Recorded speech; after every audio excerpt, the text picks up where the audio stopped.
अक्सर हमें एग्ज़ाम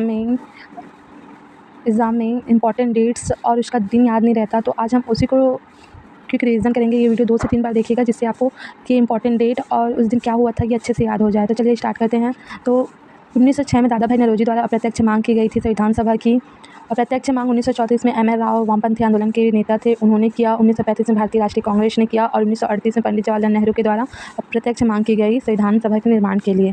1940 में अगस्त प्रस्ताव आया, जिसे अगस्त, और 1942 में क्रिप्स मिशन आए थे। क्रिप्स मिशन 1942 में आया था। 1946 में कैबिनेट मिशन आया था। 1946 में कैबिनेट मिशन आया था। 40 में अगस्त प्रस्ताव, 42 में क्रिप्स मिशन, 46 में कैबिनेट मिशन। 2 सितंबर 1946 को अंतिम सरकार का गठन हुआ। 9 दिसंबर 1946 को पहली बैठक हुई। अस्थायी अध्यक्ष सच्चिदानंद सिन्हा को बनाया गया। 2 सितंबर 1946 को अंतिम सरकार का गठन हुआ। 9 दिसंबर 1946 को अस्थायी अध्यक्ष सच्चिदानंद सिन्हा को बनाया गया। 11 दिसंबर 1946 को स्थायी अध्यक्ष डॉक्टर राजेंद्र प्रसाद को बनाया गया। उपाध्यक्ष एस सी मुखर्जी थे। संवैधानिक सलाहकार बी एन राव थे। 13 दिसंबर 1946 को उद्देशिका प्रस्ताव आया। 22 जनवरी 1947 को स्वीकृत कर ली गई। 3 जून 1947 को माउंटबेटन योजना आई। 26 नवंबर 1949 को संविधान सभा का निर्माण हुआ। 24 जनवरी 1950 को अंतिम बैठक हुई। 11 तारीख 12वां महीना 1911 को रविंद्रनाथ टैगोर द्वारा जनगण मन लिखा गया। बंकिम चंद्र चटर्जी 1996 को वंदे मातरम लिखा गया था। और राष्ट्रीय चिन्ह 26 जनवरी 1950 को राष्ट्रीय चिन्ह के रूप में अपनाया गया था।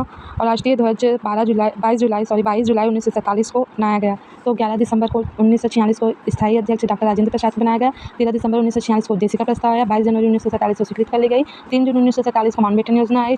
26 नवंबर 1949 को संविधान सभा का निर्माण हुआ। 24 जनवरी 1950 को अंतिम बैठक हुई।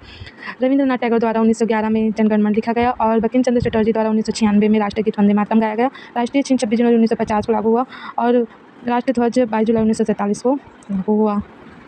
26 जनवरी 1950 को संविधान पूरे भारत में लागू हो गए। 22 जनवरी 1957 में भारतीय कैलेंडर की ग्रेगोरियन पद्धति में लागू हुआ था। ये तो कुछ इंपॉर्टेंट डेट्स और उस ईयर में क्या क्या हुई वो घटनाएं। अगर आपको ये वीडियो अच्छा लगा तो लाइक शेयर और कमेंट कीजिए। Thank you.